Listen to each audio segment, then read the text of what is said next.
as ambassador, Thelanara of the Voltron Consortium adjusted her crystalline collar as she reviewed the latest reports from the Outer Rim territories. The Galactic Trade Council had just finished cataloging another batch of newly discovered species, and most were disappointingly predictable. Advanced energy manipulation here, sophisticated biotechnology there, elegant gravitational engineering from the Nexus worlds.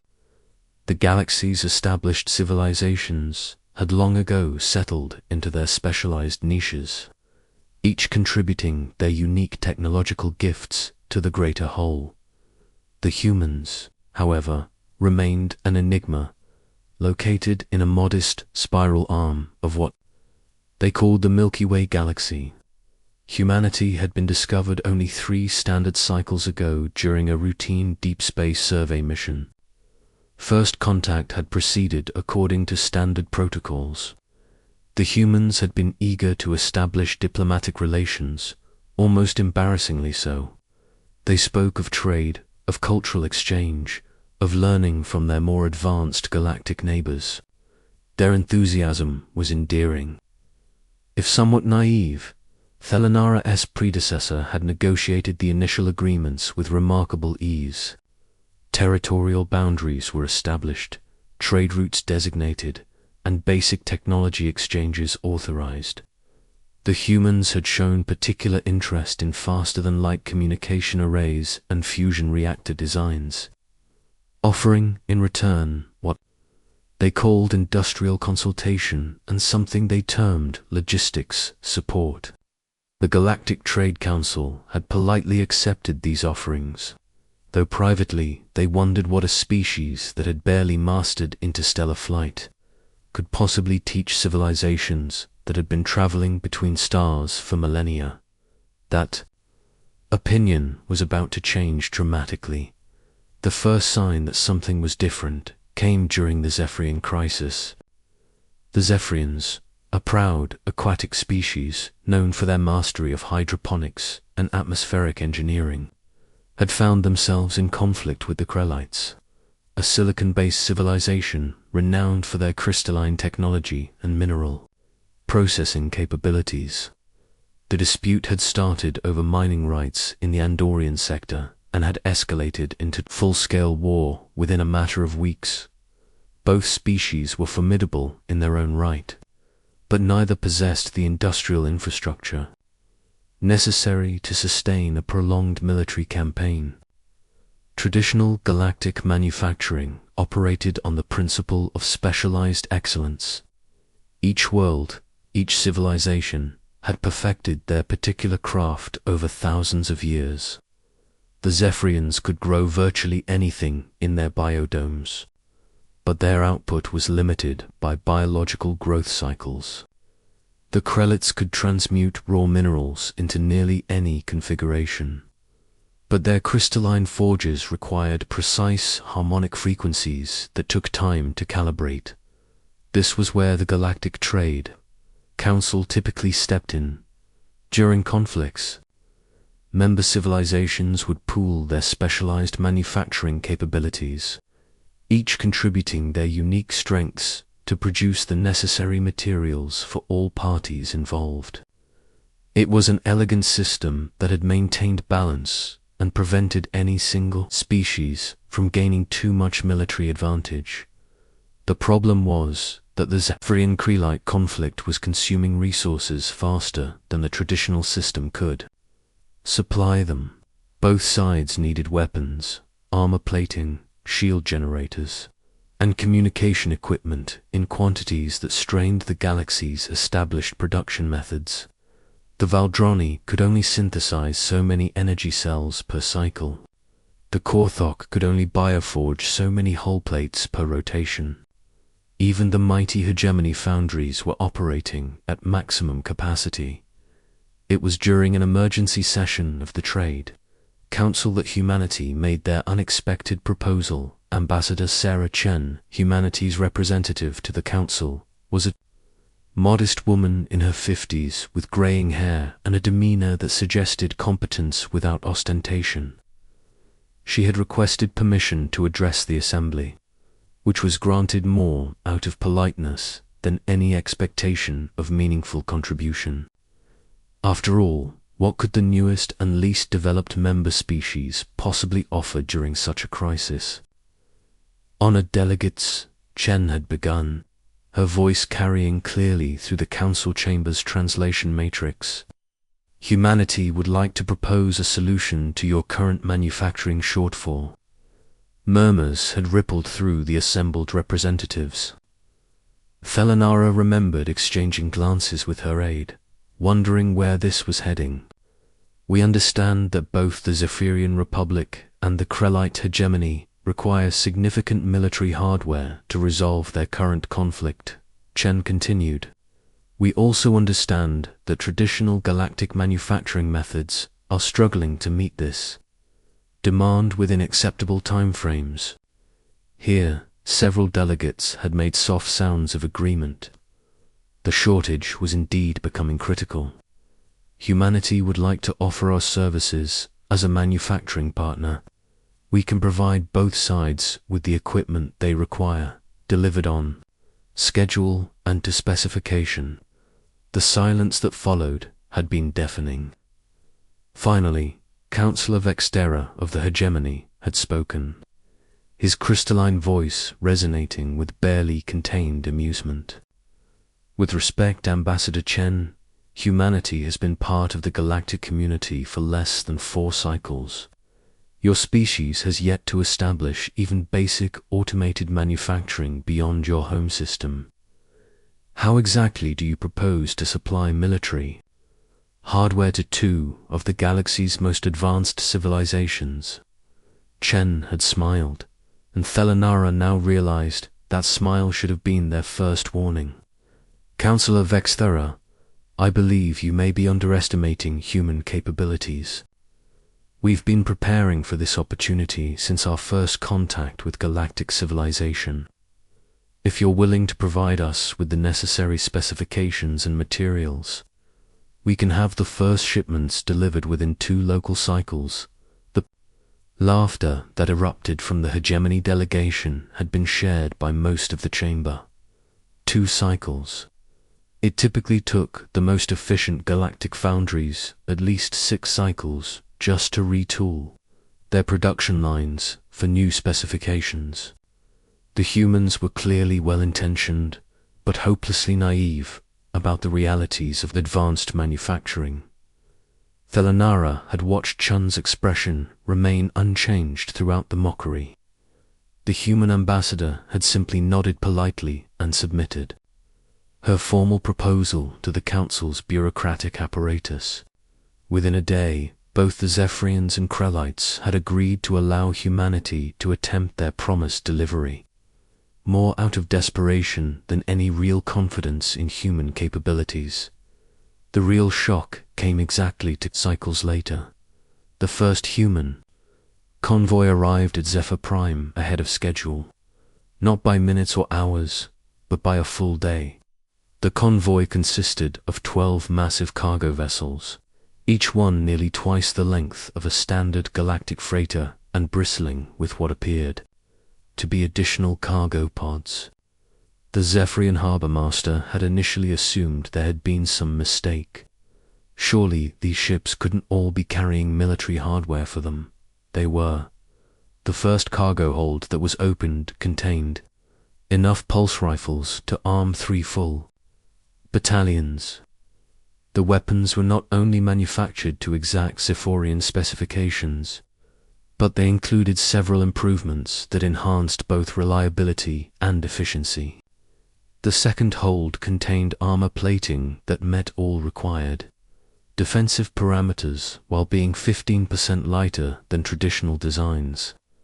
The third hold contained shield generators that not only met spec but exceeded rated capacity by 12% by the time the 12th ship had been unloaded.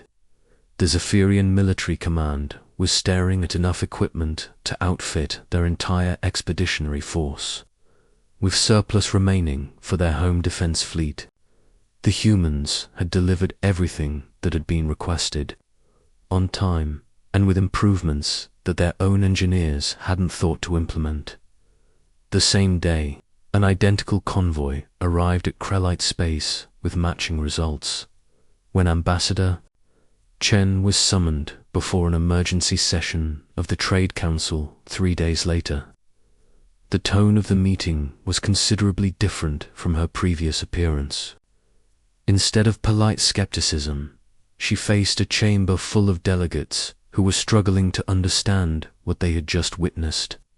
Ambassador Chen, Thelanara had begun, her voice carefully controlled. We've received reports from both the Republic and the Krellite hegemony regarding your recent deliveries. The quantity and quality of the manufactured goods has exceeded all projections. We're hoping you might provide some clarification regarding humanity's manufacturing capabilities. Chen had nodded as if she'd been expecting this question. Certainly. Counselor, I think there may have been some misunderstandings about human industrial capacity during our initial negotiations. You see, when we say we're interested in manufacturing, we're not talking about artisanal production or specialized crafting. We're talking about mass production on a scale that might not be immediately familiar to galactic civilization. She had activated a holographic display that showed a three-dimensional map of human space. What the delegates saw defied their understanding of how civilized species typically developed. Instead of a handful of specialized worlds, each focusing on particular technologies, human space was crisscrossed with trade routes connecting hundreds of massive industrial complexes. Entire star systems had been converted into manufacturing centers with orbital foundries, asteroid mining operations, and automated assembly stations operating around the clock. The scope was staggering. For context, Chen had continued. The equipment we delivered to the Zephyrians and Krellites represents approximately 8 hours of output from our primary military manufacturing sector. We've been building this infrastructure for decades, based on the assumption that joining galactic civilization would eventually require us to contribute meaningfully to large-scale projects. The chamber had erupted in confused voices, speaking dozens of languages simultaneously. 8 hours. The equipment they had delivered would have taken the combined manufacturing might of 6 major galactic civilizations nearly 30 cycles to produce. Counselor Vexthera had managed to speak first.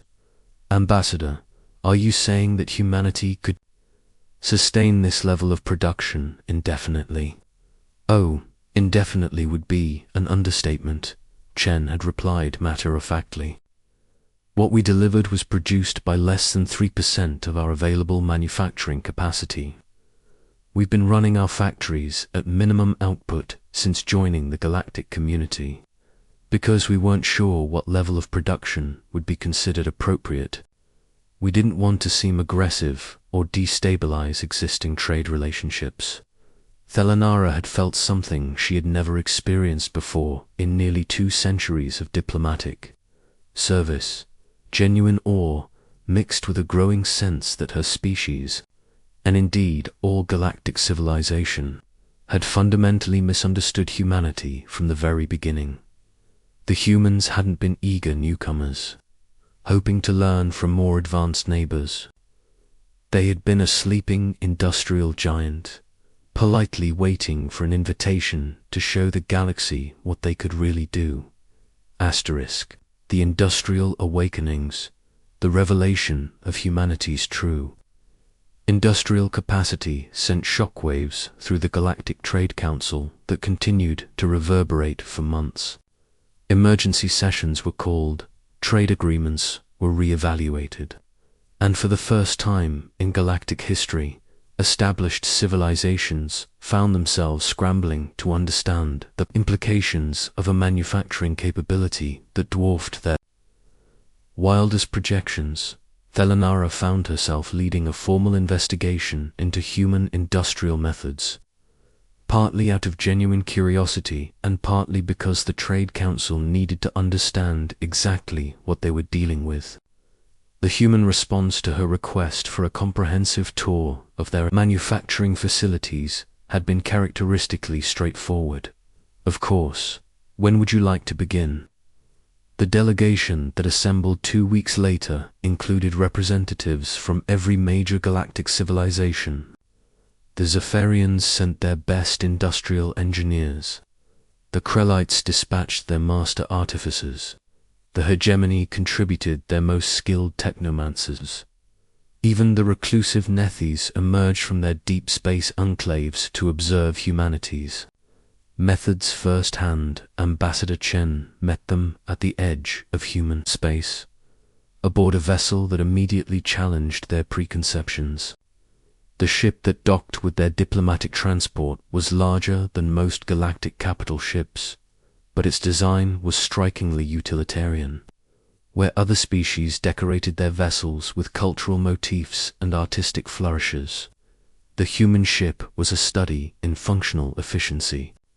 Every surface, every angle, every component was clearly designed with a single purpose: to do its job as effectively as possible. "Welcome to the UHS Industrial Pioneer," Chen had announced as she guided them through corridors that buzzed with quiet activity. "She's not much to look at, but she's one of our mobile manufacturing platforms. We use ships like this for rapid deployment production when we need to establish manufacturing capacity in remote systems." Councillor Zephtile, the Zephyrian representative, had stopped walking to stare at what appeared to be a fully operational factory embedded in the ship's hull. Automated systems were producing components with a precision and speed that exceeded anything in his experience. "Ambassador Chen, are you telling us that this ship manufactures goods while traveling through space?" "This ship, yes, among other things," Chen had replied casually. "It's not our most efficient platform, obviously. Shipboard manufacturing has space constraints that limit output. But it's useful when you need to set up production facilities quickly in new locations." The delegation had exchanged glances that conveyed a universal thought. If this was what humans considered inefficient, what did their primary manufacturing look like? They found out when the Pioneer arrived at Forge Alpha, humanity's primary industrial system. What they saw redefined their understanding of what was possible. The system contained 7 worlds, each one completely transformed into a specialized manufacturing center. Vast orbital rings surrounded each planet, bristling with foundries, assembly platforms, and resource processing stations. Streams of automated cargo vessels flowed between the installations like blood through arteries, carrying raw materials, components, and finished goods in a dance of logistics that operated with mechanical precision.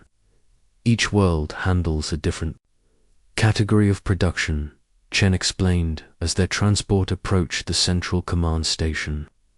Forge Alpha Prime focuses on heavy machinery and starship components. Forge Beta specializes in precision electronics and communication systems. Forge Gamma handles materials, science, and exotic alloys. The other worlds cover everything from consumer goods to military hardware. Thelanara struggled to process the scale of what she was seeing. How many people does this system employ? Chen paused to consult a datapad. Currently, about 200,000 direct supervisors and maintenance staff. The actual production is handled by automated systems. 200,000 supervisors, repeated Councillor Vexthera slowly. How many production units are they supervising? Approximately 40 million individual manufacturing platforms across all installations, Chen replied, though that number fluctuates depending on current production requirements. We can scale up or down as needed. The silence that followed was broken only by the soft hum of the transport's engines, 40 million manufacturing platforms. Most galactic civilizations considered themselves fortunate to maintain 40,000 artisan workshops across their entire territory. Master Artificer Krellinos of the Krellites was the first to find his voice. Ambassador, this level of automation represents a completely different approach to manufacturing than anything we've encountered. How did humanity develop these methods? Chun's smile was tinged with something that might have been nostalgia. It's really just the logical extension of human history. You see, we've always been builders.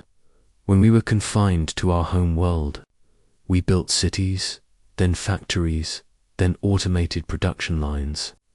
When we reached space, we simply applied the same principles on a larger scale. The goal was always the same. Make more, make it better, make it faster. She gestured toward the massive industrial complex surrounding them. Every human child learns about the Industrial Revolution, about mass production, about continuous improvement. These aren't advanced concepts for us. They're fundamental to how we think about solving problems. When we first encountered galactic civilization, we assumed everyone thought this way. It took us a while to realize that other species had developed different approaches to manufacturing. Seftel leaned forward in his seat. Different how? Well, take Zephyrian bioforging, for example, Chen replied. It's absolutely beautiful. The way you can grow complex organic components that perfectly integrate form and function is artistry of the highest order. But from a human perspective, it's also inherently limited by biological growth cycles. You can't rush a bioforge without compromising quality. She activated a holographic display showing comparative production data. A master Zephyrian bioforge can produce perhaps 50 precision components per cycle. Our automated systems can produce 50,000 components in the same time frame, with identical precision and reliability. It's not better or worse, it's just different. The Krellite artificer made a sound that might have been distress. But the craftsmanship, the individual attention to each piece. Oh, we still do custom work when it's needed, Chen assured him. But we learned long ago that most manufacturing problems can be solved through standardization, automation, and scale. Why have one master craftsman spend months creating a single perfect component when you can design automated systems that create thousands of perfect components in the same time? The tour that followed was a revelation that fundamentally altered how the delegation viewed manufacturing, technology, and humanity's place in galactic civilization. They observed production lines that operated continuously, churning out goods at rates that seemed impossible. They witnessed quality control systems that checked every component with precision that exceeded manual inspection. They saw warehouses that stretched beyond the horizon, filled with goods ready for distribution across known space. Perhaps most shocking of all, they learned that this massive industrial complex represented only a fraction of humanity's total manufacturing capacity. There were dozens of similar systems throughout human space, each specializing in different categories of production. The humans had built an industrial infrastructure capable of supplying the needs of an entire galaxy. The question Chen had said during their final briefing is what we do with this capability now that everyone knows about it. That question was answered 6 months later, when the Galactic Trade Council convened to renegotiate humanity's membership status. The species that had been admitted as junior members with minimal voting rights suddenly found themselves at the center of galactic attention. Trade delegations arrived daily with requests for manufacturing partnerships. Military alliances were offered. Research collaborations were proposed. The Zephyrian Krellite conflict that had started the revelation ended within weeks of humanity's full participation. Both sides found themselves so well equipped that continued fighting became pointless. More importantly, they discovered that human manufacturing capacity made resource scarcity, the traditional cause of interstellar conflict, largely irrelevant.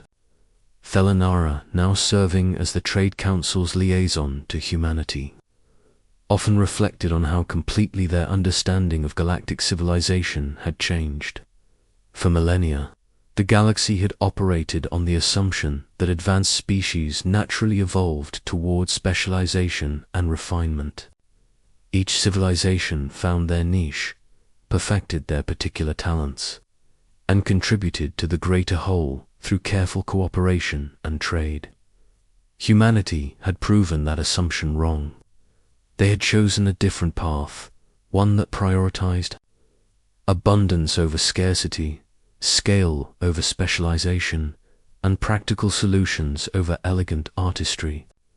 In doing so, they had quietly built an industrial capacity that could supply the needs of every known civilization simultaneously. The implications were staggering. Wars over resources became obsolete when one species could manufacture enough equipment to supply all sides. Trade negotiations shifted from scarcity-based bargaining to discussions about what kinds of abundance were most beneficial. Scientific research accelerated when prototype development and testing could happen at unprecedented scales. Most importantly, the galaxy learned a lesson about assumptions. The eager, naive humans who had seemed so grateful for the opportunity to learn from more advanced neighbors had actually been patiently waiting for the right moment to reveal that they had already surpassed their teachers in ways that mattered most. As Ambassador Chen had noted during the final council session, humanity never wanted to conquer the galaxy. We just wanted to make sure it never ran out of anything it needed. Turns out, those two things might be the same achievement after all. The age of scarcity was over. The age of human industrial dominance had begun, and the galaxy would never be the same.